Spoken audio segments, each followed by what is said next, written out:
दोस्तों, पहलगाम आतंकी हमला इंसानियत पर किए गए सबसे क्रूर आतंकी हमलों में से एक था, जिसमें भारत के 26 पर्यटकों को उनका धर्म पूछकर मार दिया गया।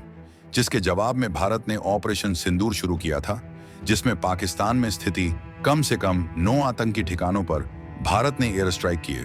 लेकिन इन सब के बीच में कैसे अमेरिका ने भारत को धोखा दिया है। साथ ही चीन, जो हमेशा से पाकिस्तान का पक्ष लेता रहा है, उसने भी इस जंग में पाकिस्तान का खूब साथ दिया। लेकिन अब भारत की जवाबी कार्रवाई से चीन भी बौखला गया है और चीन अब पाक संग नए प्रोजेक्ट में तेजी ला रहा है। जबकि हाल की सबसे बड़ी खबर यह है कि अमेरिका ने भारत के 15 जहाज वापस भेज दिए हैं। लेकिन क्यों, आइए समझते हैं ये सब डिटेल में। लेकिन उससे पहले इस वीडियो को लाइक करके चैनल को सब्सक्राइब जरूर कर लीजिए, क्योंकि यह आपके लिए सिर्फ 1 ही सेकंड का काम है, लेकिन इससे हमारी काफी बड़ी मदद होती है। सबसे पहले आपको बता दें, भारत ने स्टेट स्पॉन्सर आतंकवाद को देखते हुए पाकिस्तान के साथ सिंधु जल समझौता रद्द किया था, जिसके बाद पाकिस्तान में पानी को लेकर भारी अस्थिरता पैदा हो गई है।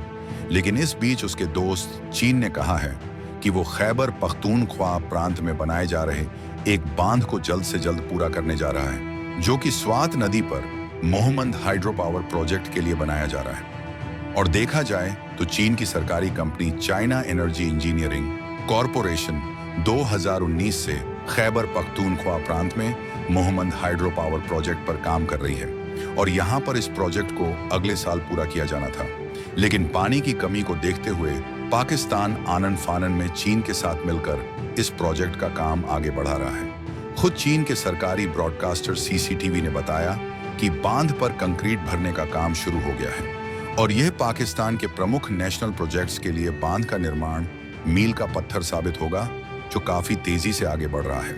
लेकिन सिंधु जल समझौते के रद्द होने से पाकिस्तान परेशान हो गया है और उसने कहा है कि पानी उसका अहम राष्ट्रीय हित है, जो उसके 24 करोड़ लोगों की लाइफलाइन है।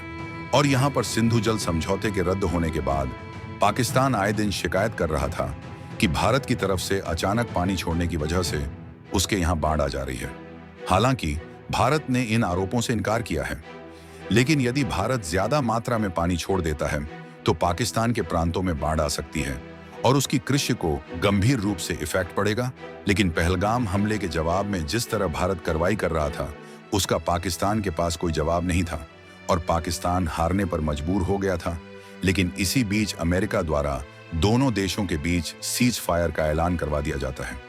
लेकिन कहा जा रहा है कि यहां पर डोनाल्ड ट्रंप ने सार्वजनिक धमकी दी थी कि अगर भारत ने युद्ध नहीं रोका तो अमेरिका भारत के साथ ट्रेड डील खत्म कर देगा।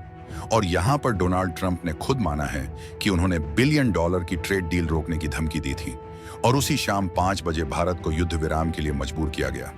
लेकिन देखा जाए तो ट्रंप ने ऐसा करके न सिर्फ पाकिस्तान को उसके कार्यों के परिणामों से बचाया, बल्कि अमेरिका भारत रणनीतिक विश्वास की नींव को भी नुकसान पहुंचाया है। लेकिन हाल की बड़ी खबर यह है कि भारत से अमेरिका भेजे गए आमों की मिठास इस बार अमेरिकी बाजार तक नहीं पहुंच पाई।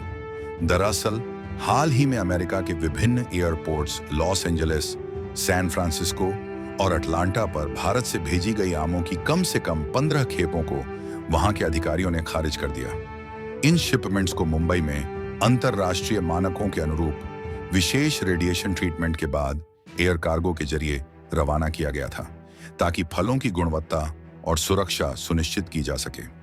लेकिन अमेरिकी अधिकारियों ने दस्तावेजों में पाई गई खामियों के चलते इन आमों को स्वीकार करने से इनकार कर दिया और इस घटना ने न केवल भारतीय आम एक्सपोर्टर को बड़ा झटका दिया है, बल्कि यह वैश्विक व्यापार में कागजी प्रक्रियाओं की अहमियत को भी उजागर करता है। लेकिन गौर करने वाली बात यह है कि 8 और 9 मई को नवी मुंबई के वाशी स्थित उच्च तकनीकी सुविधा केंद्र में इन आमों को अमेरिकी कृषि विभाग USDA की निगरानी में रेडिएशन ट्रीटमेंट दिया गया था, जहां यह ट्रीटमेंट कीटों को नष्ट करने और आमों की शेल्फ लाइफ बढ़ाने के लिए एक अनिवार्य प्रक्रिया है, जिसे अंतर्राष्ट्रीय मानकों के तहत पूरा किया गया।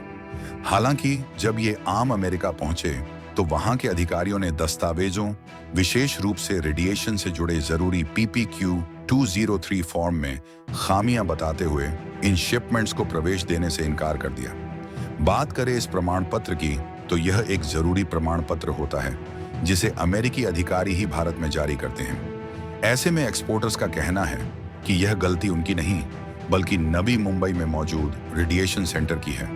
लेकिन गलती किसी की भी हो, फिलहाल अमेरिका ने इसे लेने से मना कर दिया, जहां इस गलती की वजह से इन शिपमेंट्स को या तो भारत वापस भेजने या नष्ट करने का विकल्प दिया गया था। लेकिन आम की जल्दी खराब हो जाने वाली प्रकृति और रिवर्स ट्रांसपोर्ट की लागत के चलते एक्सपोर्टर ने इन आमों को नष्ट करना ही बेहतर समझा, जिससे करीब $5 लाख के नुकसान का अनुमान है। जबकि हाल ही में भारत के लिए एक अच्छी खबर सामने आई है, क्योंकि भारत अब रक्षा क्षेत्र में एक नया इतिहास रचने की दहलीज पर खड़ा है, जहां रक्षा अनुसंधान और विकास संगठन यानी DRDO जल्द ही एक स्वदेशी हाइपरसोनिक मिसाइल लॉन्च करने की तैयारी कर रहा है, जो विश्व की सबसे तेज और घातक मिसाइलों में से एक होगी। इस मिसाइल की गति मैक 5 यानी कि लगभग 6120 किलोमीटर प्रति घंटा होगी, जो भारत को वैश्विक सैन्य शक्ति के रूप में एक नई ऊंचाई प्रदान करेगी। DRDO के वरिष्ठ वैज्ञानिक और ब्रह्मोस एयरोस्पेस के पूर्व CEO डॉ. सुधीर कुमार मिश्रा ने हाल ही में इसकी पुष्टि की है, जहां उनके अनुसार कुछ हफ्ते पहले हाइपरसोनिक इंजन का सफल परीक्षण किया गया और जल्द ही इसे सबके सामने लाया जाएगा। लेकिन हाल ही में कुछ दिन पहले बलूचिस्तान में वहां की आज़ादी की लड़ाई लड़ रहे बलोच नेताओं ने आज़ादी की घोषणा की है, जिसके साथ ही वहां का झंडा और देश के लिए जरूरी कई चीजें जारी की। और इसके बाद बलूचिस्तान के नेताओं ने भारत और संयुक्त राष्ट्र संघ से उन्हें एक देश के रूप में मान्यता देने की मांग भी की थी। पर सवाल ये है, क्या भारत उसे एक अलग देश के रूप में मान्यता दे सकता है? तो भारत सैद्धांतिक रूप से किसी क्षेत्र को स्वतंत्र देश के रूप में मान्यता दे सकता है, जैसा कि उसने 1971 में बांग्लादेश के मामले में किया था।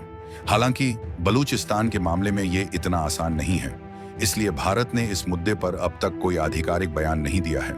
लेकिन इस देश को आज़ादी दिलाने के लिए कई अड़चनें हैं, जिसमें अंतर्राष्ट्रीय कानून और संप्रभुता, अंतर्राष्ट्रीय समर्थन की कमी, संबंधों पर प्रभाव, भारत की कूटनीतिक स्थिति और क्षेत्रीय स्थिरता शामिल है। ऐसे में देखना यह होगा, क्या भारत केवल पाकिस्तान को कमजोर करने के लिए ऐसा कदम उठाएगा या बलूचिस्तान के लोगों के हित में कुछ फैसला ले सकता है? वैसे इस मुद्दे पर आपकी राय क्या है? नीचे कमेंट में जरूर बताएं। साथ ही इस वीडियो को लाइक करके अपने खास मित्रों के साथ शेयर करें, ताकि उन्हें भी यह महत्वपूर्ण जानकारी मिल सके।